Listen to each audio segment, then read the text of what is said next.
At yun nga po, ng aming pagpunta roon, aming napuntahan si Nanay Mariana. Ito po ay 76 years old. Siya inanyayahan, binahagi na ng salita ng Diyos. Ito pong babaeng ito ay dapat magpapakonvert na po siya sa INC. Sapagkat kanyang nalaman, INC. Sapagkat nalaman po niya, nung sabi po namin sa kanya, namimigay po kami ng Bible.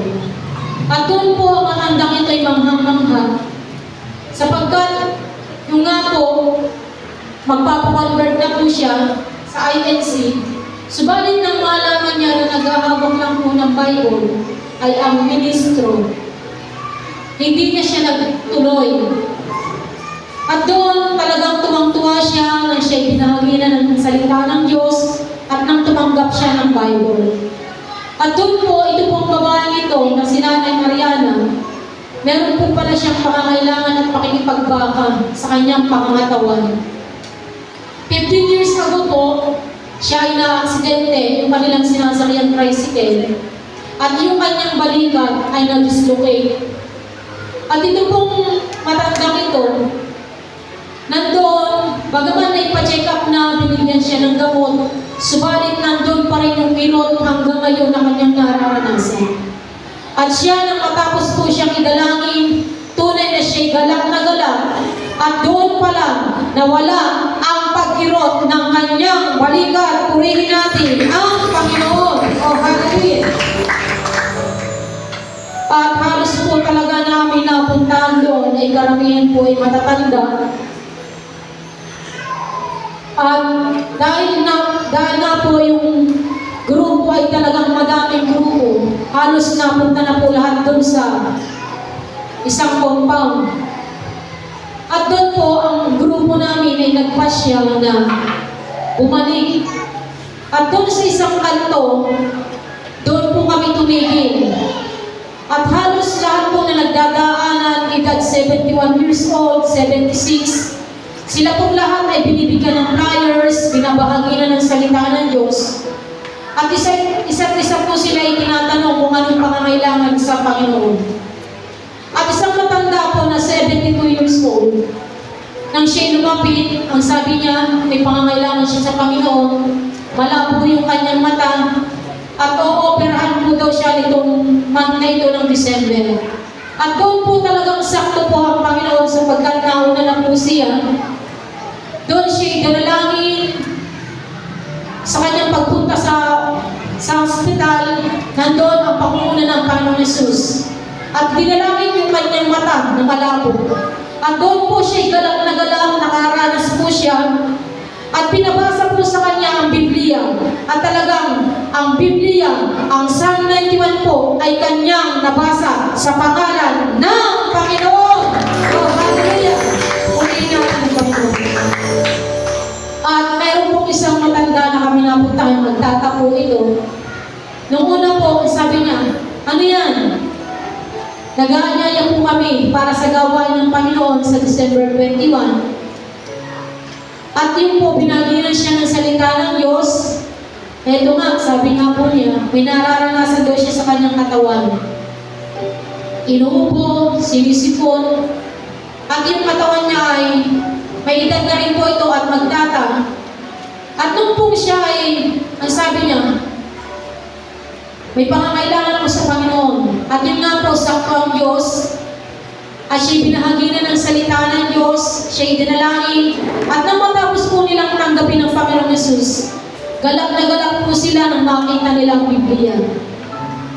Talagang naroon yung kauhawan ng buhay ng bawat isa sa banal na kasulatan.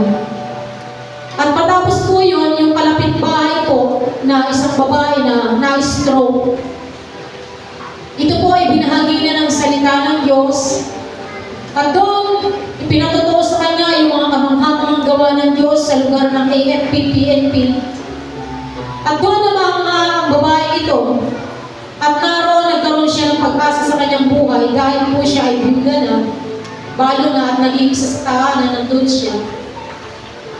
Ang sabi niya, alam niyo, parang kayo yung aking idinalangin na dumalaw sa akin. Kasi ito palang babaeng ito ay dumadalangin na sa Panginoon. Ay isang araw na may dumalaw sa kanya na siya ay bahagi na ng salita ng Diyos at idalangin ang kanyang sakit at karamdaman. At galak na galak po siya. Doon pa lang po ranas na ranas niya. Siya ay kinikilabutan nang siya bahagi na ng salita ng Diyos at nang siya ay dalangin. Tunay na siya ay nakaranas ng kagalingan sa Panginoon. Purihin natin ang Panginoon. Ito naman po si Nanay Marilyn Naranda, 60 years old. Ito naman po ay humuhugong ang kanyang kahinga. May bukol ang kanyang asawa, subalit hindi po sila nagpapacheck up. Dala ng kawalan. At ito po ay inanyayahan, binahagi na ng salita ng Diyos at patuloy na imensahe sa kanya ang Isaiah 53 at Hebreo 11:6. At naipatotoo din sa kanya ang mga kamanghamangang gawa ng Diyos sa bawat usada. Tumanggap ang babae ito, si Ate Marilyn, at galak na galak po siya.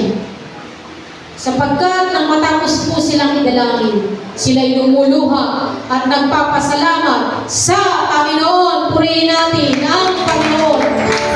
Talagang napakarami pong tao, talagang yung street na yun, bagaman sila'y busy-busy, dahil katapat nga po ng palengke, subalit hindi po nila inalintana yung kanilang kabisihan, kundi nandun sila'y nakikinig ng salita ng Diyos.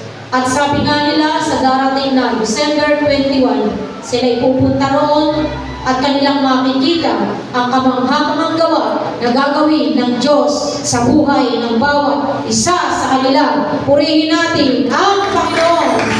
At talaga po, napakarami pong tumanggap sa Panginoon na ang tibok ng Panginoong Hesus ay ang mga kaluluwa.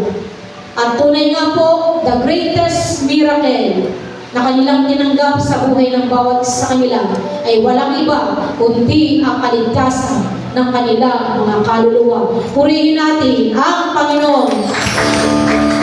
At salamat po sa Diyos na nagbibigay ng pagtatagumpay sa buhay ng bawat isa sa atin. To God be all the glory.